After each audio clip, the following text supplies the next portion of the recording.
Welcome back to Young and Ambitious in Africa.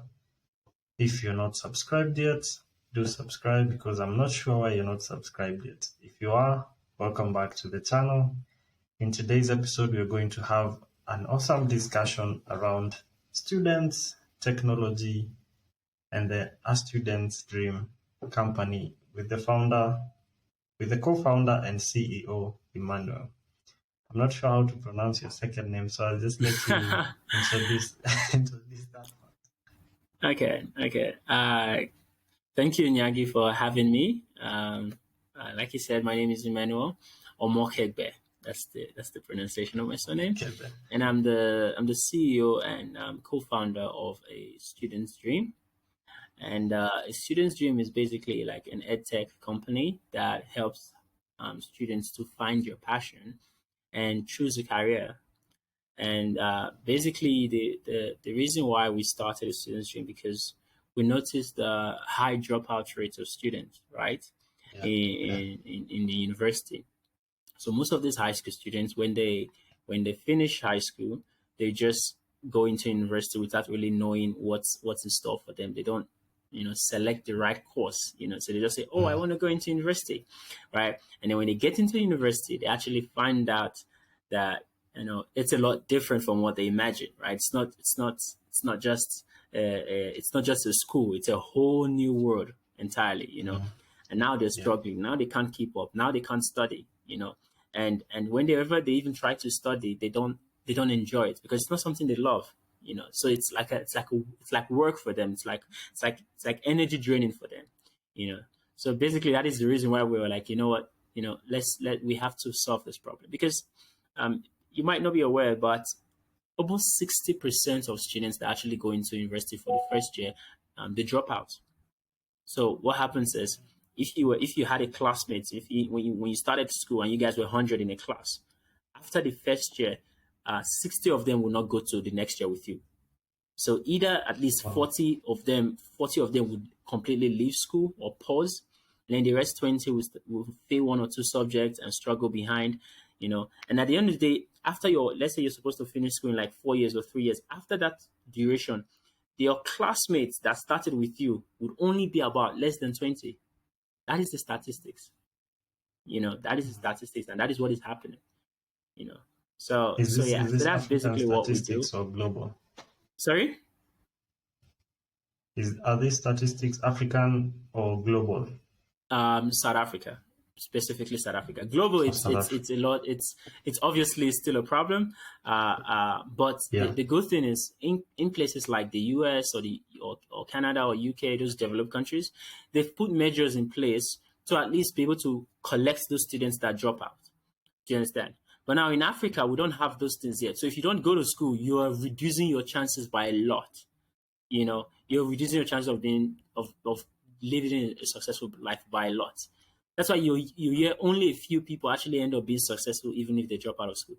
Most people don't end up being successful if you drop out of school because school changes your mind. The work of school is not to just give you a job or anything, actually to reform your thinking, So how we do it is we use psychometric testing and AI. Students come to us and then we talk to them like, what is your career goals? What do you want to do really?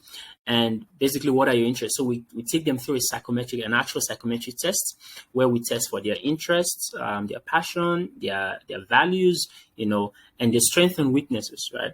And then we correlate all of that together and able to assess, okay, based on all of this, this is where we think you'll be best suited for. Right. Obviously, you already have you might not be sure, but you already have something in mind that you want to do. So what we do is we put you in internship. So for example, you say, you know what, I want to be a medical doctor, and we test you to see if you actually have the qualities of being a good doctor or something. And let's say you pass it, you actually have the qualities of being a good doctor, But then when you finally go to the hospital, and so what happens is after we check that you have the good qualities of being a good doctor, we put you in an internship, right? So the internship is not always compulsory, but sometimes we put in an internship to assess if that's truly what you want. So when we put in an internship, say for example, like the doctor example, we give you a shadowing opportunity to go to the theater or to the hospital to see how doctors work, because you want to be a doctor, right? So you go there. Yeah. And then you get to observe the long duration, how long they spend at work, the surgery, the blood and everything. And then if you come back and say, you know what, guys, I can't stand it. I can't be, then we'll know that, okay, fine. You do have the qualities of being a good doctor, but because of these things, they might most likely hinder you. Do you understand? But then if you come back and say, I love medicine, I can't wait to be a doctor, then we know, okay, you're on the right track, right? And then we onboard you into our program. So when we onboard you, what happens is we start monitoring you, right? We start tracking you, and we start checking up on you. Because just because you're studying something that you love doesn't make it easier. It's still university, it's still tough, right? So what happens is we check up on you. We give you a call every once in a while, and to check up and say, how are you doing? We have tutors that can assist you. So if you're struggling with a particular subject or a particular topic, we have tutors that is going to be able to assist you with that particular topic, right? And then if you're struggling with like mental health, even if you're not struggling with mental health, we have psychologists, clinical psychologists, or mental specialists that would call you to say, how are you doing? How's school? To help you cope with the stress and with the whatever you're going through, in school. And then when you're done with school, we connect you to potential employers. Right. So we also partner with companies, corporates, and the likes. We tell them, listen, we bring this is our platform, this is our student, and we're bringing you candidates that are motivated to work. Employers don't want people that are just desperate for a job, just need something to do. They want people that are going to actually love what they're doing. People that when they tell them do A, B, C, they will do A, B, C, D, E, because it's something they love. So they don't realize time is going, because it's fun for them. They enjoy it. Because according to research, you actually spend 1/3 of your life with your colleagues at work. So imagine if you spend 1/3 of your life with someone you don't like, or someone that doesn't enjoy the job, you'll be miserable. Do you understand? That's why you want to work with people that love what they're doing, that are excited about what they're doing. And that is what we sell to employers, that employers want. I would say these candidates, they love to work with you. They've seen your company and they love what they are doing. So there will be an added bonus to your company. And employers want that. So we connect them. And just like that, when you get your job, our work is done. So it's a real journey for us. We really come with you throughout your journey and make sure you succeed. That's what we're here for. And when you're going through this process, how do you monetize the process? Is there like a charge rate, or is there a fee that a student needs to pay to be able to go through the whole procedure of working with a student's dream? Yes. So we have charging fee, and most of the time we actually don't charge the students. We charge the parents, because the parents, we tell the parents, because this is your child's future, and if you're concerned about your child's future, this is an investment you most likely to make. Do you understand? And it's not a big investment. So we charge the parents for the first time when they come in contact with us, so we can take them through the testing and all of those things, and then we onboard them. And then year after year, we charge them per year for being on the platform, because you get access to a lot of things when you're on the platform. So if you want to have those access, right, you have to make a yearly subscription. So that's how the platform works. And then when you get the job, you don't have to pay anymore. Amazing. And with your reach, which countries or which regions can people find a student's dream? So right now we want to target like Africa, right? Because we really want to increase that level of education in Africa. I feel like what we need now is not just technology; it's actually education. You understand? We should be driving for education, not just technology, because education requires us to think at a level where we'll be able to understand why we need certain things. Do you understand? If we are not educated, if we're not educated and we're just driving technology, we would still be consumers of technology. We would always use technology that the Europeans or the West has already built. But when you're educated, when you understand the fundamentals of certain things, you would be able to innovate, you understand, and build solution that works for Africa. But if you're just saying, oh no, let's go with technology, and you're not very cognizant with understanding how certain things work, you won't be able to implement that technology the right way. You understand? So I'm a big believer of education. I love education. I believe that everyone should have some level of education, whether you're an entrepreneur, you're a software engineer, whatever you have, whatever you are, have some level of education because it refines your thinking, you know. And I for one, I've been studying, my whole life, since for the past 8 years, I've done almost 3 degrees, doing my fourth one in software engineering. So I love Wow. school, I love Yeah. school. So yeah, and I'm actually going for medicine afterwards because I'm the one that actually went through this experience, and I don't want people to go through it. I spent 8 years chasing medicine because of a teacher that says I wasn't smart enough and I was scared to apply. So Mm. 8 years was taken out of my life, probably still going to increase because I'm still not yet in medicine, but I don't want people to go through that.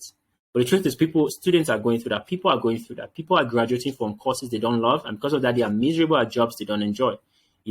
So that's really why I'm doing all of this. Yeah, I think we share that passion for education.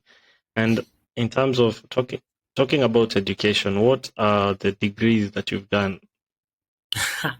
Okay, I'm not gonna brag about that one, but when I first started, when I finished high school, I first did a bachelor's of education and biology. It was a Mm. double degree. That was my first one, and then afterwards, I went on to do biomedical technology here in South Africa, and then just last year, I enrolled for a software engineering course in California. So it's a program called ALX, hosted by the Harvardton School in California. So I'm completing my associate degree in software engineering. When are you finishing this one? I'm finishing in the next 3 months in June, Wow, March, April, congrats, May. Yeah, congrats. 3 months. I finished mine in July last year. Same course. Whoa, for ALX, is it ALX? Yeah, yeah. Wow, Software engineer. awesome! No, no, no. I think I've got to talk to you. Yeah, To be honest, it's killing me because of the work, because of everything I have to do. I'm running a business, I'm working, I'm I doing know. it.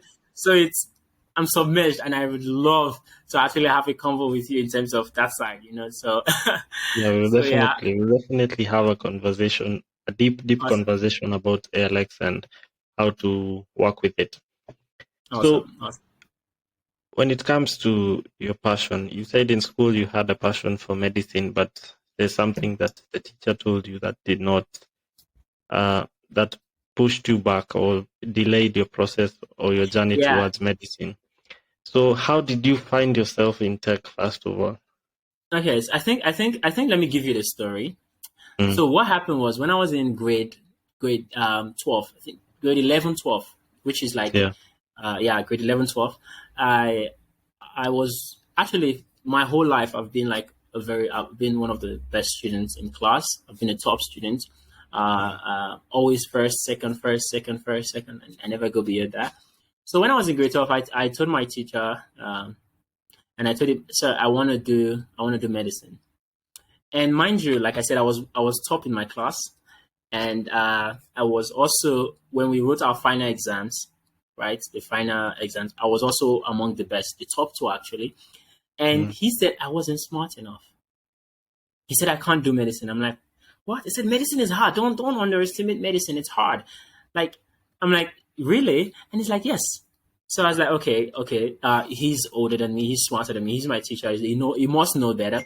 So I was so scared that I didn't apply for medicine. I had to apply for um, pharmacy, and I even got rejected for pharmacy. I only got accepted for biology and education, right? So few years down the line, that was when I was speaking to some of my classmates. Then I realized that they were telling me, "Do you know that this guy actually wanted to do medicine, but he did not get it?" So Oh, for the my teacher. teacher wanted to Yeah. do medicine, Mr. Arrival. He Mm. wanted to do medicine, but he did not get accepted. So because of that, because obviously I'm obviously smarter than Emmanuel. So if I can't get it, why would he get it? So he had that notion in mind. That's why he was like, no, you can't get it because obviously I did not get it. Mm. Although I found out like I think 4 or 5 years ago that he's finally in medicine after getting married and everything. So he's now doing medicine. But the point is, he discouraged me in such a way that I was so scared and I doubted myself and I just couldn't do it. I didn't even apply for it. I thought I didn't even have the skills for it.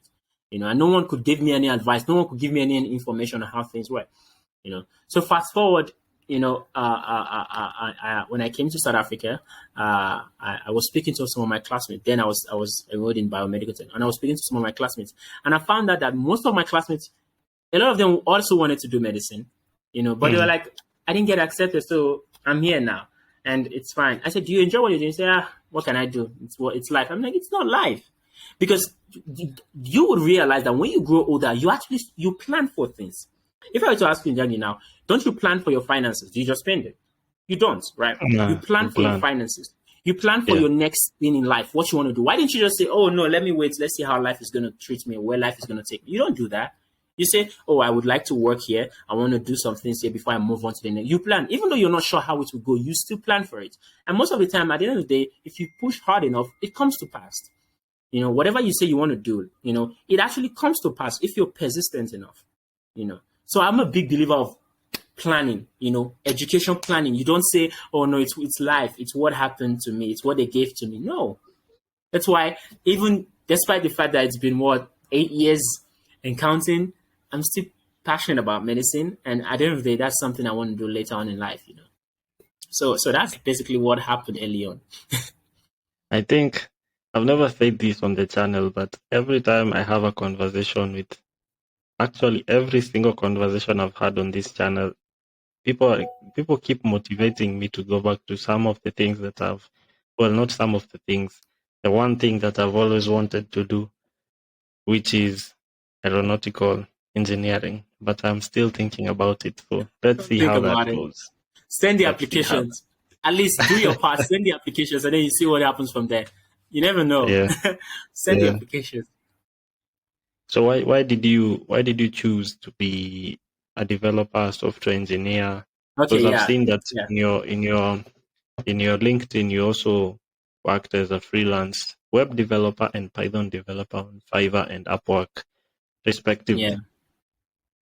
So during the process of all of this studying and passion, because I was very passionate about medicine. Even when I was studying all throughout my degrees, I was just thinking, I can't wait to finish and do medicine. I can't wait to finish do medicine.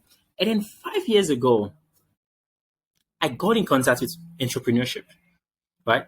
I got into a world where I didn't know, I've never heard before. Entrepreneurship. What is entrepreneurship? Is there a school for it? And then I started watching some things, learning some courses, and I started realizing, oh, entrepreneurs are people that solve problems. You think of an idea that solves a problem and you implement a solution. I'm like, okay, cool. So I looked around. What is my first problem? Housing. It was so hard for me to get a house. So that's a problem. So I wrote it down, wrote some like what I want to do, the idea, but then I didn't have the skills to build anything. I couldn't build any platform. I couldn't build a website or build anything. So I was like, okay, it looks like I can't do this. So I just wrote it down and just left it there. And that same year, a company had the same idea, had almost the same name. In fact, I think it was the same name. And then they built it. And when I checked their platform 3 years ago, I found out the company was worth $3 million. And I had the same idea. Literally the same year. Wow. That was really the same year I had the idea. That was the same year the company started. That was number one. Number two, 2019. Right? I had several ideas, but the two key ones that struck me were the two that I'm giving you now. The second one was in 2019 during the pandemic. Immediately the pandemic happened, I spoke to someone. I said, hey, listen, I want to build this stuff for grocery shopping, because obviously people can't go outside now. So how would they get grocery? And obviously he discouraged me. I also, by that time, I already started learning how to program. But I wasn't good. I wasn't just learning the basics. Again, a company started, built by university students for a company here in South Africa. And the company scaled. It boomed so fast. And I told myself, you know what, next time I have an idea, I don't care if I don't have the skill, I'm doing it, So that was when in 2020, because I spoke to, that's in 2019, I spoke to my best friend, because she's now my co-founder. So I spoke to my best friend, and that was where we started talking about something similar to a student's dream. And then in 2020, 2021, we registered the company, and that was where the whole idea of a student dream came about. And by then, I already had enough skills, so I was like, okay, you know what, for me to build solutions, especially in this modern era, you need to have some technological skill. You need to know how to program. You need to know how to implement your ideas, bring it down on code and on paper. So I built the website for a student's dream, went out there, spoke to people, carried out experiments, and from there, that was how I've been improving myself as a software engineer, as a developer, and then improving myself as an entrepreneur. So it's just been it's a new world. I got access to both worlds at the same time, and it was just mind blowing. So I think we can agree that technology is a tool. It is a tool. It's a tool. It's not really, we can't really call it.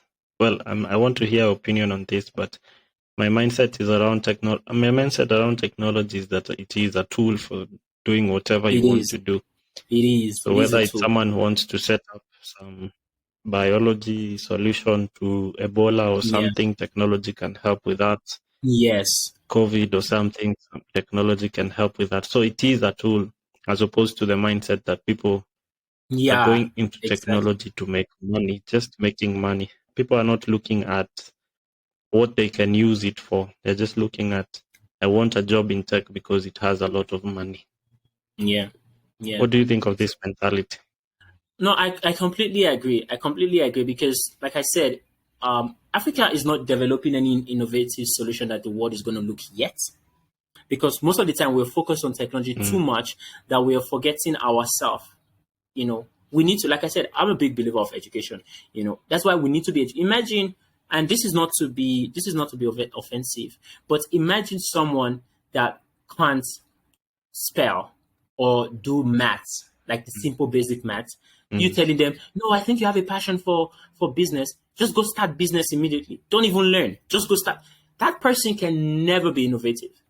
In fact, I also started a new company recently, but that one is just a small project. And basically what we're trying to do is we're trying to re-innovate and reinvent every company in South Africa. Every company not South Africa, in Africa.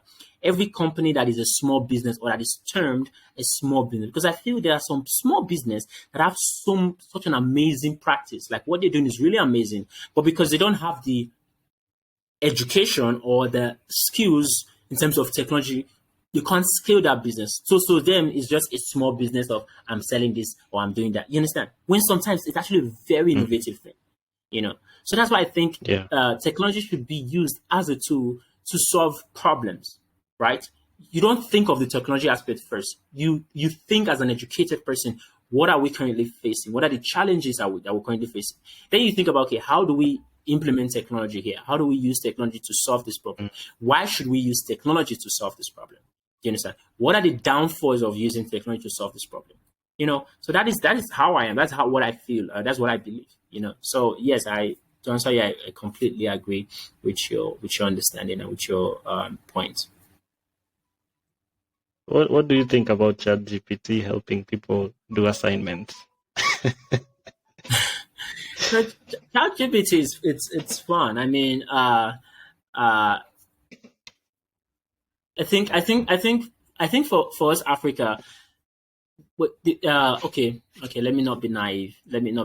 I was gonna say it doesn't concern us, but it does concern us because we have some form of technology in Africa. We're not just we have some technologies in Africa. But that being said, we have a lot of developments to also go into. Like for example, Tesla is not very powerful in Africa. Why is that? Because there's so many things that are just going to stop the proper functioning of Tesla. For one, electricity. For two, good roads. For three, good IoT communication. Do you understand? There's so many things that we still have to implement before we are trying to say, yes, ChatGPT to automate things.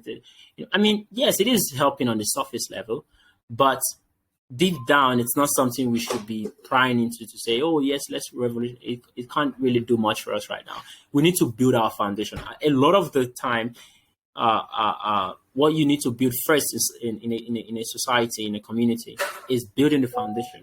Do you understand? Japan is not where it is today. In fact, where have you ever heard of Japan saying they've done something and it's amazing? Never.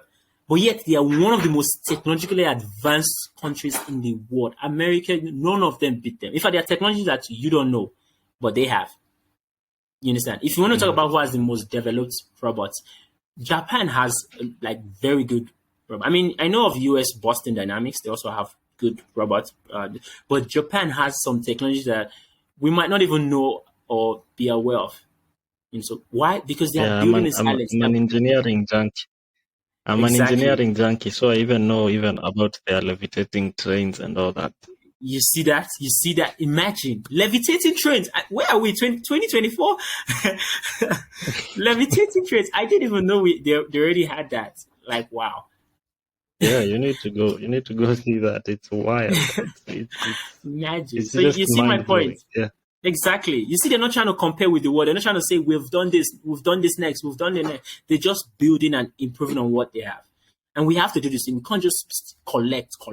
For us to really use technology, we have to start from the scratch. Build the foundation, which is education, then build a topic, which is solutions for African problems, and then improve from there. You know. Mm, mm. Wow. I can't even find a point to argue with it. You're just, it's like you're reading my mind exactly what I've been trying to deliver to some of my friends that as much as we are saying we want education accessibility across Africa, Yeah. there is also the issue that majority of the information that is being shared is either outdated or useless to the context of what we're trying to achieve, the problems that we're trying to solve, Yeah. and the people that are here. And basically, majority of the in education, public education systems are just useless to our society, our Exactly. particular society as African in different contexts around the continent. So looking on this, I want to hear your take on the overemphasis of theory in universities and high schools and primaries, because growing up, I think in primary school in our country, there were a lot of debates. And then as I was coming up in the system and going into secondary school and universities, you realize that these debates go away. Also, the same thing with some practical aspects of learning how to do, like say in computer Yeah. studies, we were doing a lot of theory as opposed to practicals. Were it not for the teacher being a headache to the school and forcing us to do a majority of practicals, we will not have the skills. Mm-hmm. So what do you Mm-hmm. think about this overemphasis of theory in our educational systems? That is a very amazing um, point, and that's something I've actually been thinking for a long time. And it's actually something that I plan to do also at a student stream. A student stream is not just going to be a. This is a secret. It's not just going to be. Oh, it's not going to be a secret now because people are going to know. Anyways, Yeah. it's fine. It's what we plan to do, but we basically are looking at the future where we actually develop our own school. And one of the things I love. That's why you see the empty drum, you know the parable, the African parable, the empty drum makes the loudest noise, right? That's Yeah. that's that's how it is. I'm not saying US don't have a good schooling system, but it has so many holes, so many punctures that is not even perfect. But yet they beautify it to be Mm, perfect because they want you to think it is, and it's not. Look at Finland. I've been following up with Finland education system for the past 5 years. Immediately mm, I went into it. I've been understanding, trying to learn, and Finland has been a place that has piqued my interest. How they learn, I'm going to tell you.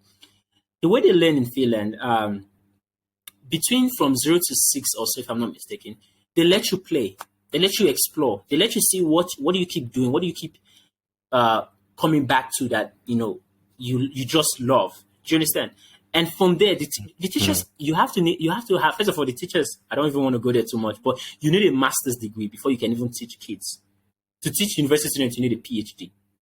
Do you understand? So you need a master, not just bachelor's, mm, masters. And what they want you to do is, you don't just have masters in, let's say you're teaching them life science or let's say agriculture. They don't just want a degree in agriculture. You also need a degree in psychology. Do you understand? So what happens is you watch your pupils, you watch your learners. What are they pushing towards? What are they learning? What do you find them always doing that is easy? For example, who is always going to the thing and carry the mic, oh, happy day, and sing it. Watch all of those things, those small, and then select them into different groups and then build. They bring experts to teach them on that. Build. After you've gotten that, then when you get to the next grade, which is after your 7 years, now they start putting you into some theories to understand why you were learning all of those things.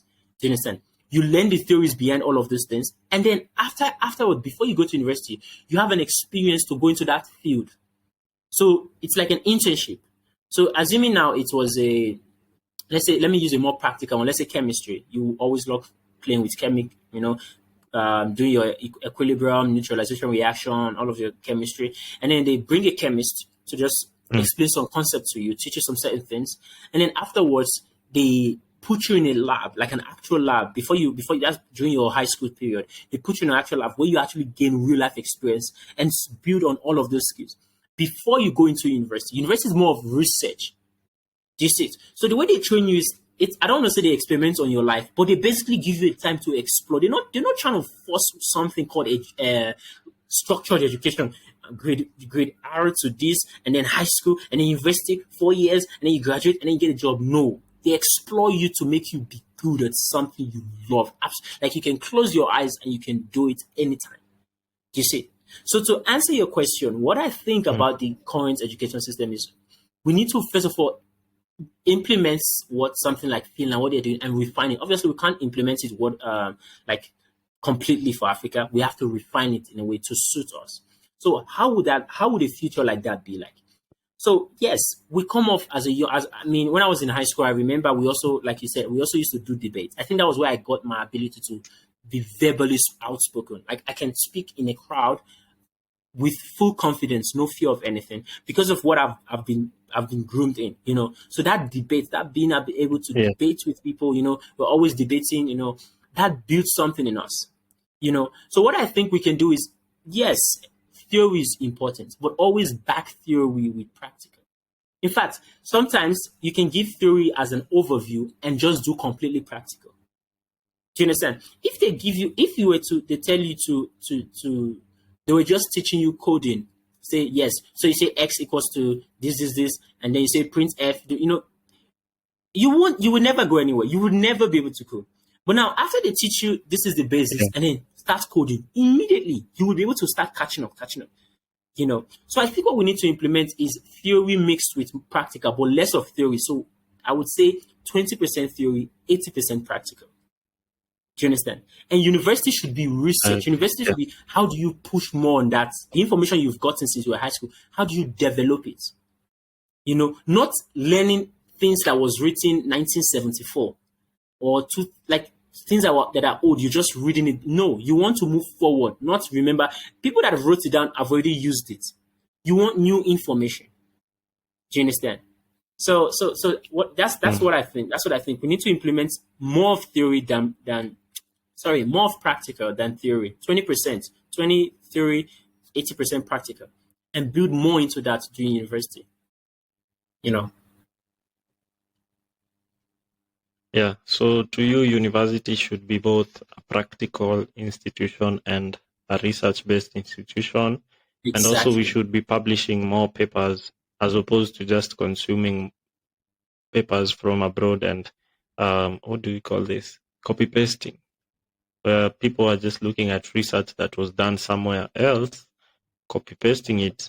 And even if the information that they're copy pasting makes sense, they do not even take the time to look at it and see how they can tune it to suit their context and suit the problem that they're trying to address in their research.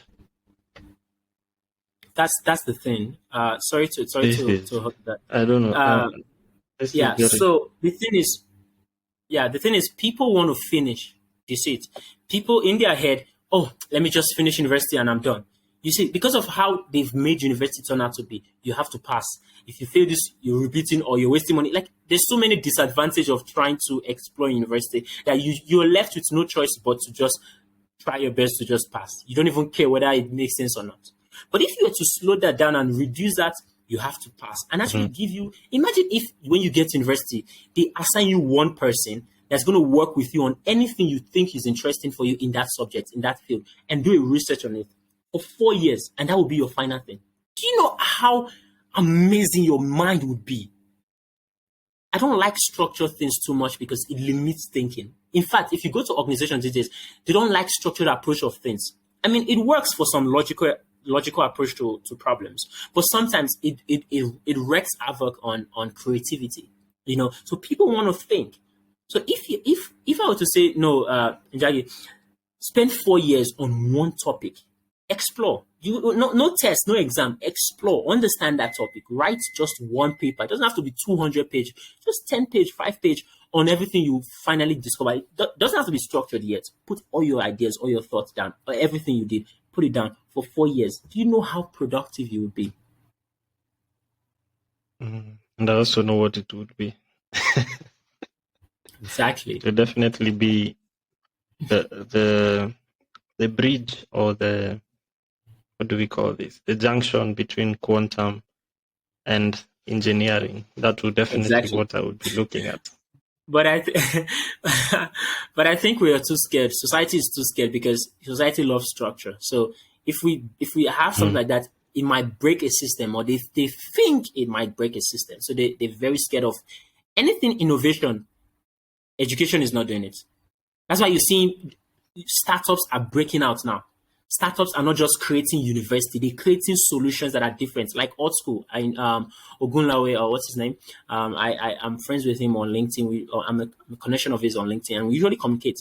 And I always read up on his post how he talks about how school was so, like, he went to school. Imagine dropping out of school in Africa. Like, that is a new one. You understand?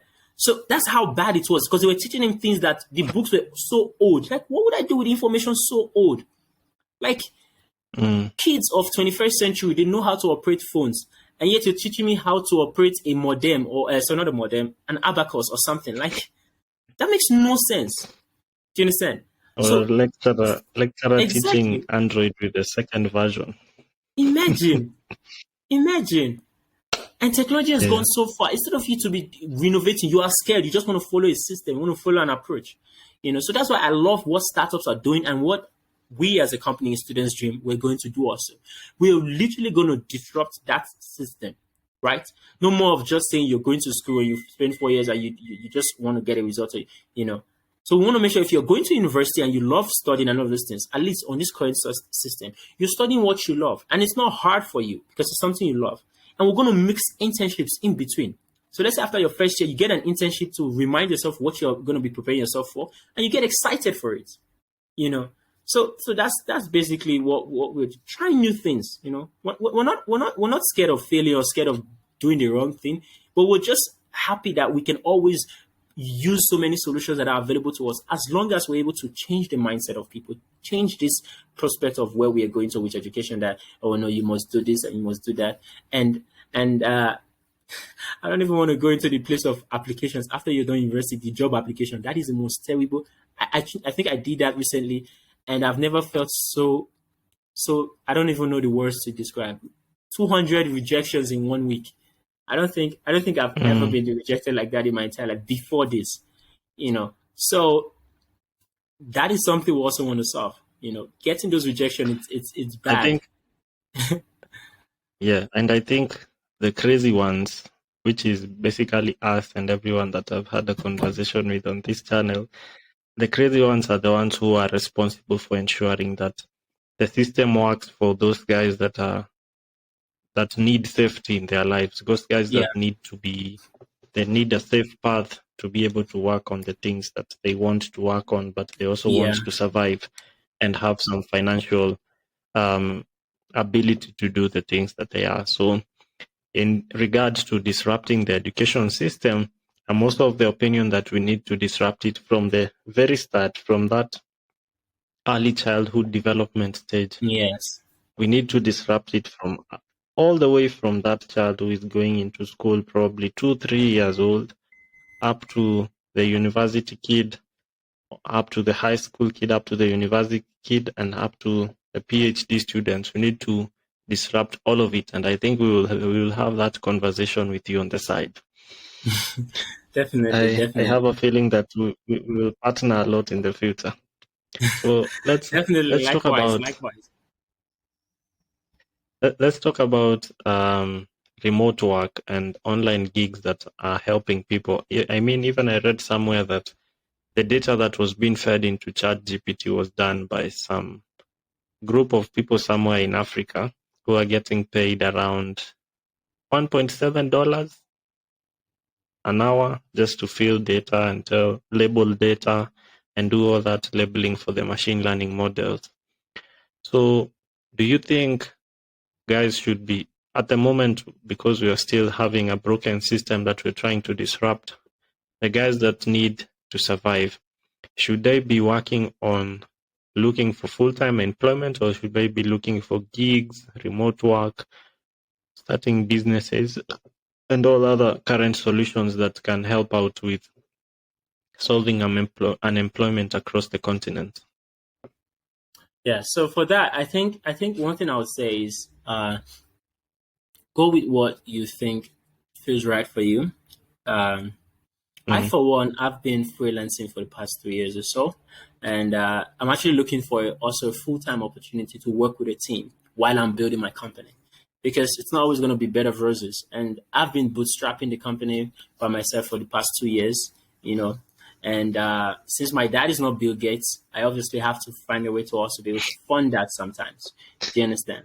So Yeah. that being said, if you are comfortable, because remote is so comfortable, do you understand? It's so comfortable. And if you're comfortable with being at home for a month without going out anywhere, because I can be at home for a month and not go anywhere. If you're comfortable with that, do remote. If you're comfortable with, you know what, at least let me do hybrid. I work remotely, work in a company. Do that as an option. If you feel like you have an idea for something that would really solve Africa's problem, solve Africa problem. I'm not focused on it. Right now, I don't want to solve global problem. I want to solve Africa problem. I want to make it such that something starts changing. People start saying, wait, it's not just about new startups coming up in Africa. It's actually about unique solutions that the world doesn't have anywhere coming up in South Africa. Now they start trying to steal our ideas. Then we can say, okay, these people are coming. Let's patent it. Let's protect it.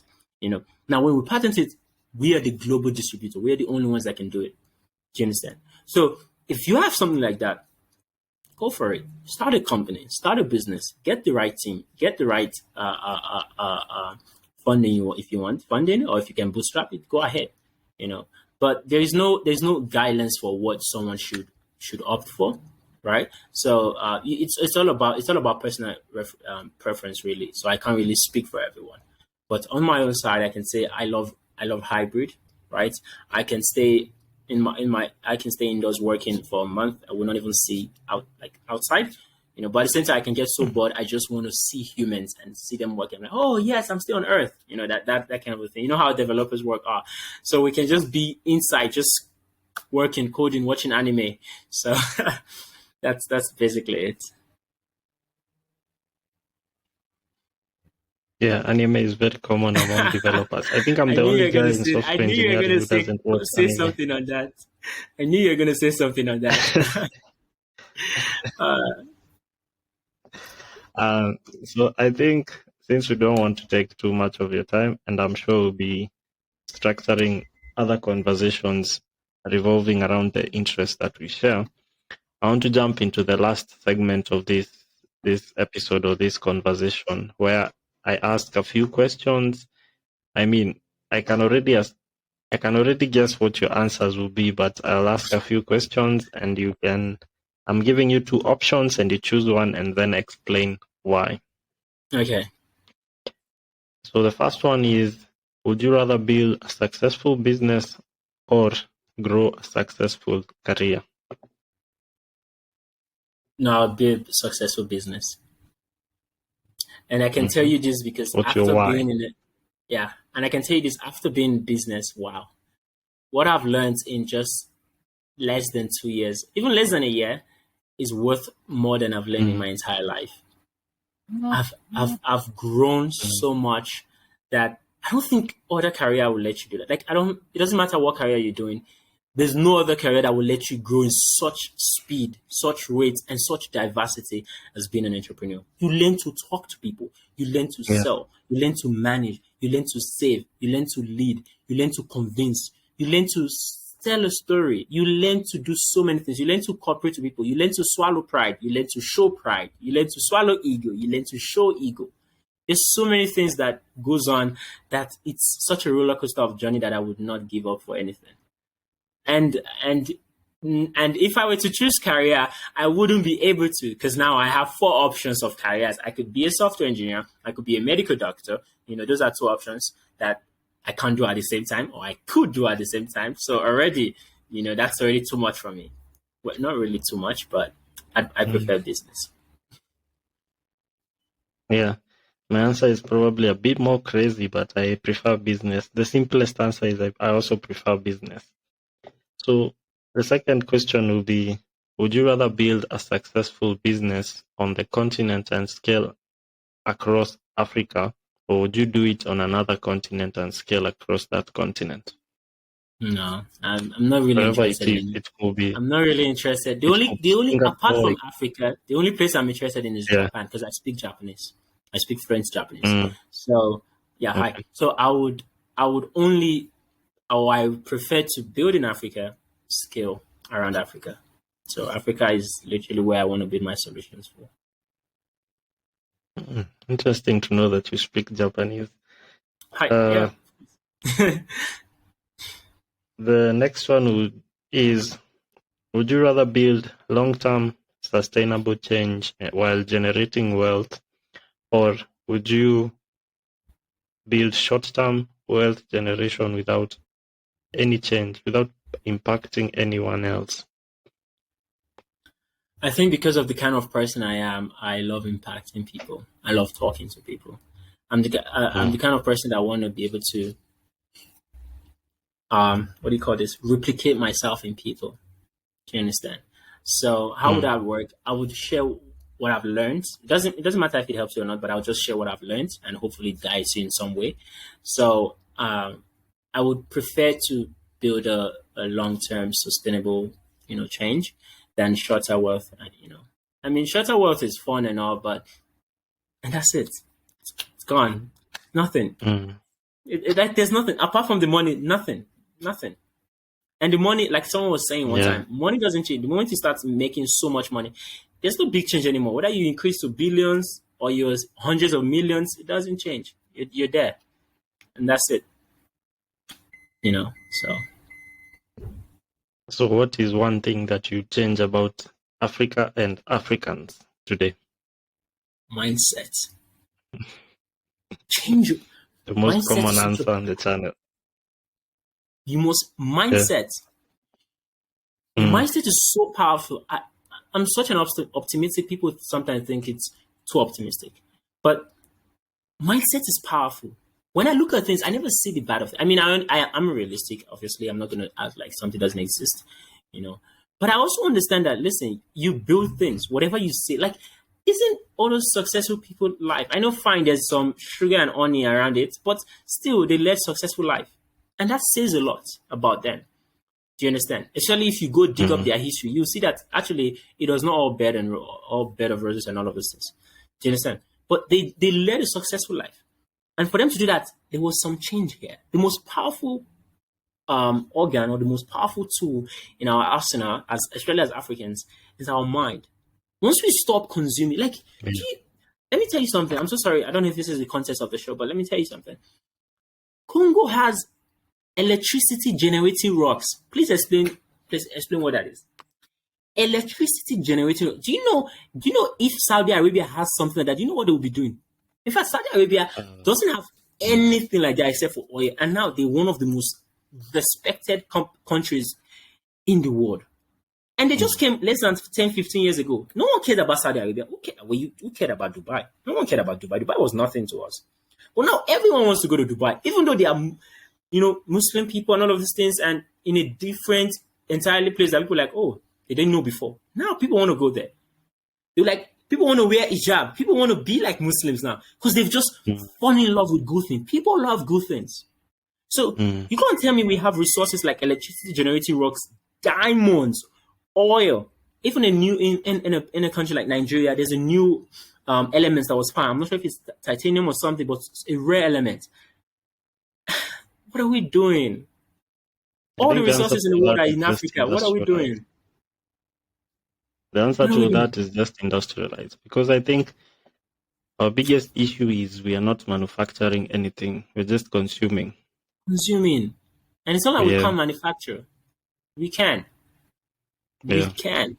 And even We if we just cannot, we can tell these companies, you're not taking raw materials. If you want to use these raw materials, bring your industries here. I think it was exactly. the Botswana and Zimbabwe government that started this thing. They said we are no longer exporting. Botswana in particular said we are no longer exporting diamonds. Bring your company here. And then when they brought them, they started increasing the percentage of ownership in these companies and in these mines. And now that the other contract has expired, they want, I think, 50% share on that. And they also want that the workers be Botswana citizens. I think Yeah. you guys can go read on that. But if we are not doing it on our own, we will keep being impoverished. Exactly. And some of Exactly. us need to be as hard-headed as guys like Thomas Sankara, guys like Patrice Lumumba. We need to be hard-headed and decide You we're have going to to be. You have to be industrialize. stubborn. You have to be Whether we stubborn. get killed or not, we are going to industrialize. We have to. We have to. That is the Yeah. one thing the British Empire did early on that made them dominate the Mm. world. They were very fast. They were Yeah. one of the first people to get industrialization. The moment they got it, Mm.